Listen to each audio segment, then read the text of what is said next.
If you come from a post-colonial nation, you have been lied to. Not loudly or explicitly, but quietly, systematically. You are told you are free, you have rights, you live in a liberal democracy, but here's the uncomfortable truth.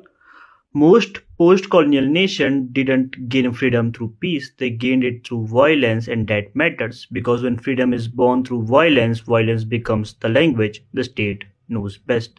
This is exactly what thinkers like Anurag Chenoy points out.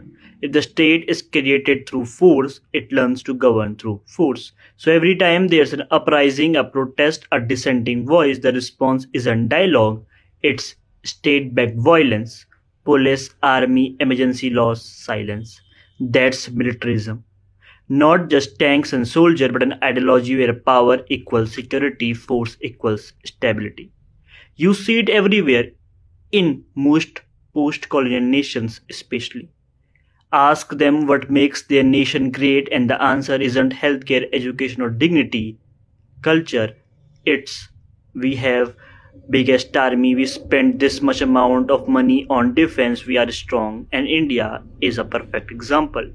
Endless internal problems, infrastructure, inequality, violence, but pride is built through military strength. Because the state believes if violence gave us freedom, violence will protect it. And this is where thinkers like Joanna Brooke help us zoom out. She shows us that war and mass violence aren't accident, they are normalized, culturally learned, justified, and sanitized. Violence doesn't disappear after independence, it just changes uniform. Here's the paradox no one likes to face. If you try to destroy evil by becoming evil, what remains is evil.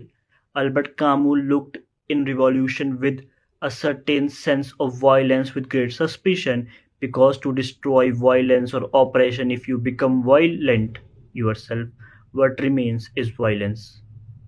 Post colonial freedom isn't really fake, but it's fragile, and until societies confront how deeply violence is built into their foundation, freedom will always come with a gun behind it. Thank you.